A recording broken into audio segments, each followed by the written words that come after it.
Hey guys, it's LazZboy Marksman here again. Well, I just put up a video, Dead Island, but anyways, I'm here. So, I picked up Rage in Dark Souls yesterday, and I thought I'd tape a little bit of Rage and give my first impressions on it. So, I unpacked it, I went and got the Anarchy Edition, and I picked it up at Walmart, and it had some bonus items in it. And I was like, yeah, sweet, I'm all about in-game content, not all that extra fluff, like an art book. I mean, I can appreciate art, but sincerely, I really don't fucking need it. And I don't care how you made the game, everybody knows how the gaming process works, especially if you've modeled in 3D or even learned how to texture something.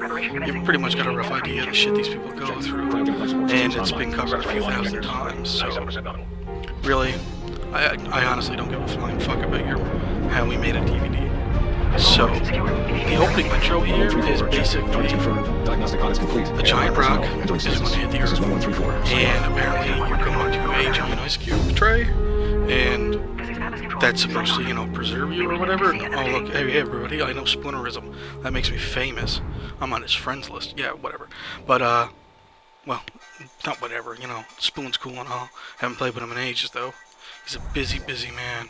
And so you wake up in the ice cube tray, because apparently something breached the outside, and so you have to wake up. And when you wake up, you discover a few things. One, everybody else is dead. Even though they're in their own ice cube tray, they are all dead.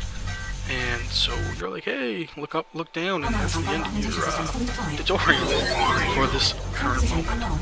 So you press the magic button, and there's wires, whatnot around. Really don't know what's going on. At first I got confused, I didn't know how to get out.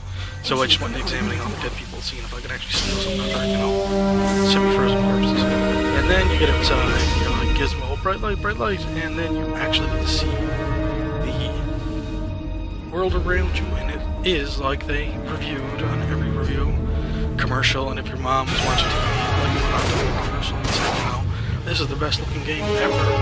Well, I don't know if it's the best looking game ever, but it's certainly fucking amazing looking. And, I mean, the draw distance is impressive.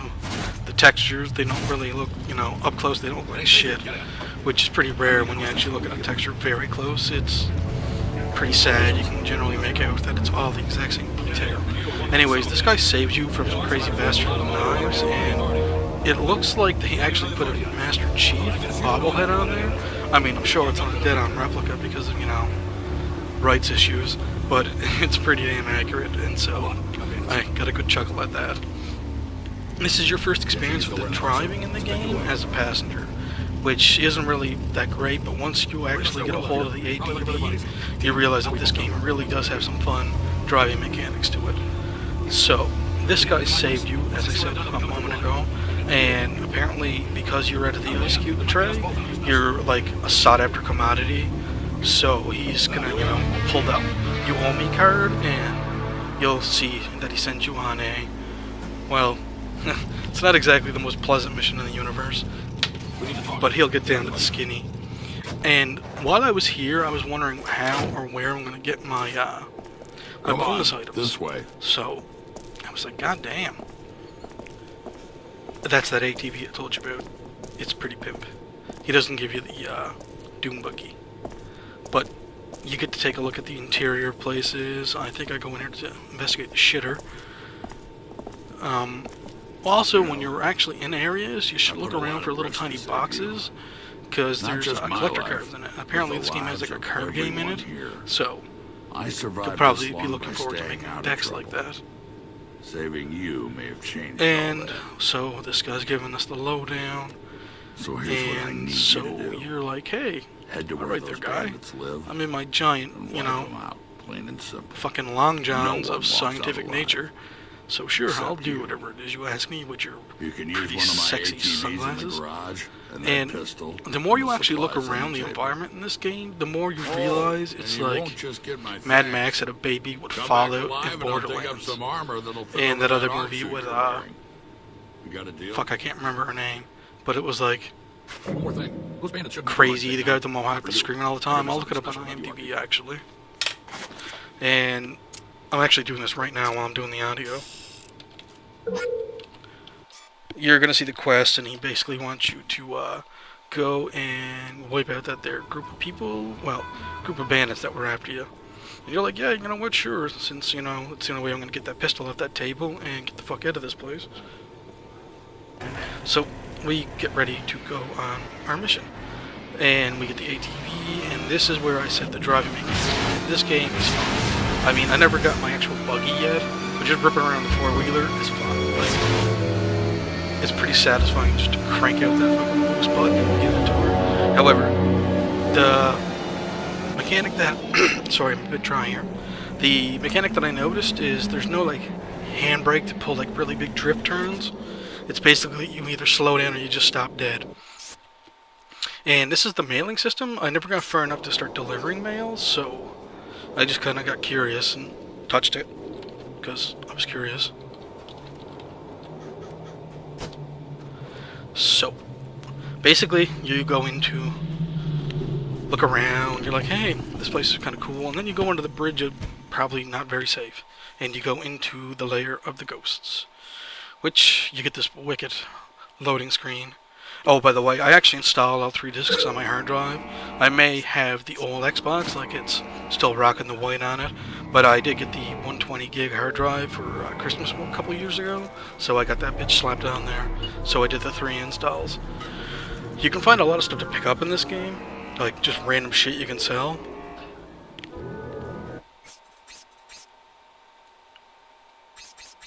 And I'm being quiet because I'm here on IMDb again. And that movie I was trying to look for was Doomsday, which I now found. By the way, when you discover that you actually have your sawed-off shotgun, it's pretty cool. It's not sawed-off, by the way, it was double barrel. I fucked that up. But I haven't really used it, and I'm going to show you an example of... Oh, those things you got to build like a lock digging thing for, and it'll pop it. So you don't really have to worry about lock skills. You just basically have to get the right fucking shit to build a lock digging thing. And here is where you see these people. The AI is pretty damn smart in this game, especially when you put on hard. They move in an unpredictable pattern, and they're very aggressive.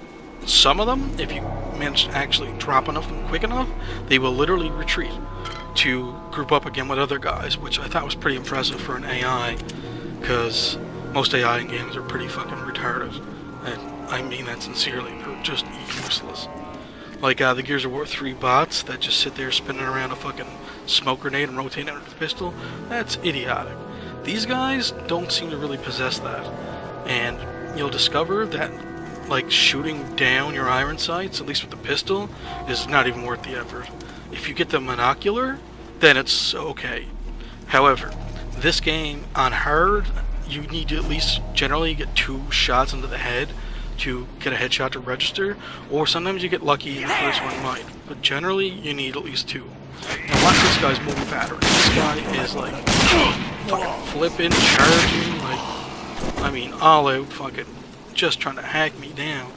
And I did manage to kill him down the sights, but I've gotten further into this, like you'll see in this video where I just go straight from hip, because the little crosshair they provide you with is far better than actually trying to look down the iron sights. Plus you can move around better without looking down.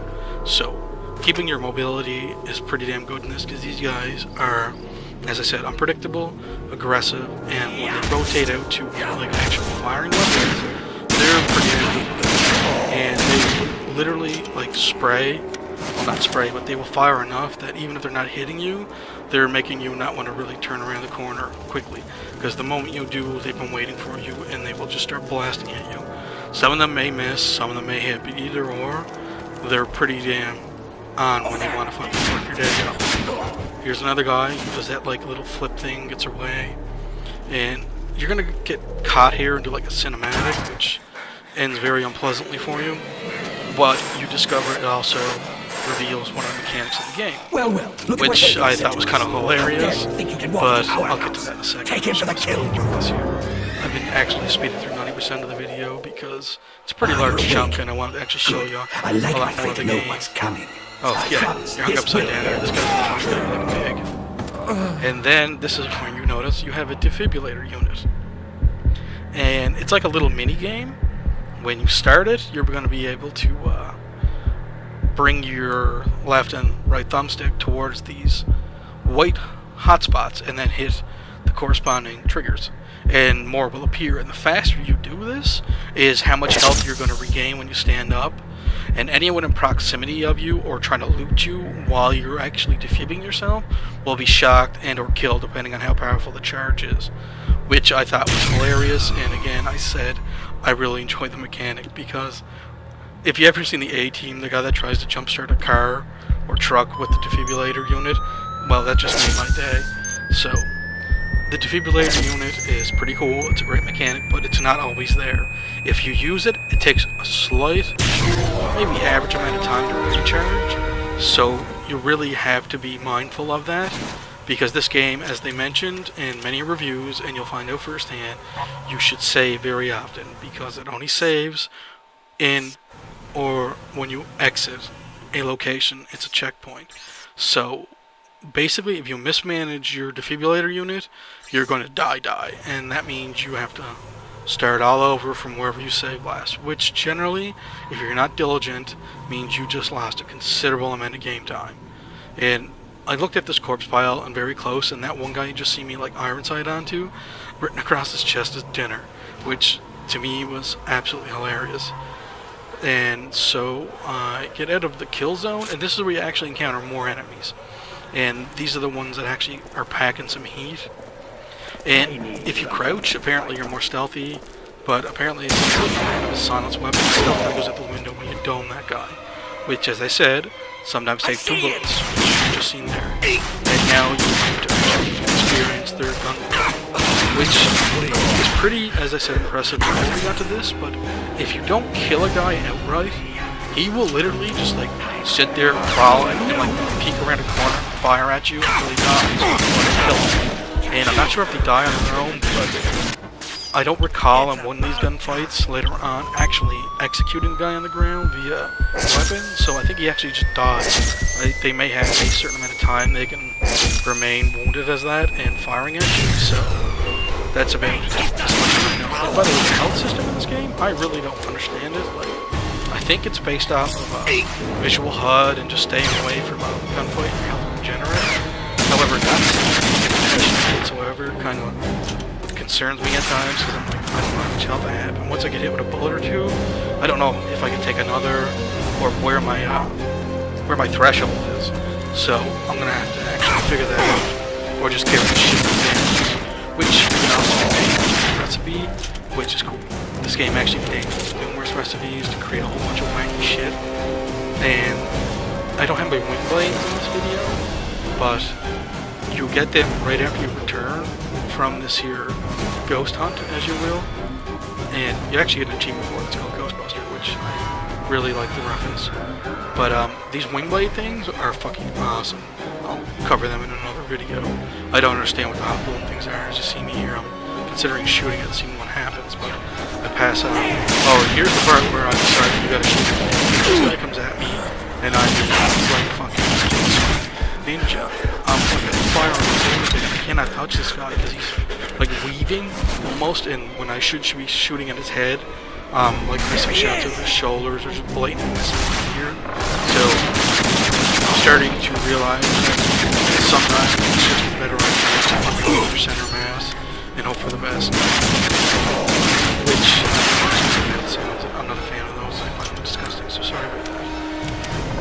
The pistol that I've used through this, I should have actually been using my double barrel shotgun to the aggressiveness of these people, because in close proximity, double barrel sincerely absolutely rapes.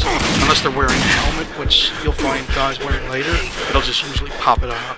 But if you hit them in the chest, it tends to kill them. It's buckshot though, so I'm not sure which ammo type you can use, because you'll find out everyone has generally 3 different types of ammo, and the only ones I have experience with is with the pistol I got from the Fatheads, which do some pretty heavy damage in comparison to the standard round. And I've also picked up steel assault rifle rounds. When you play this game, you drop a weapon, you can't pick it up.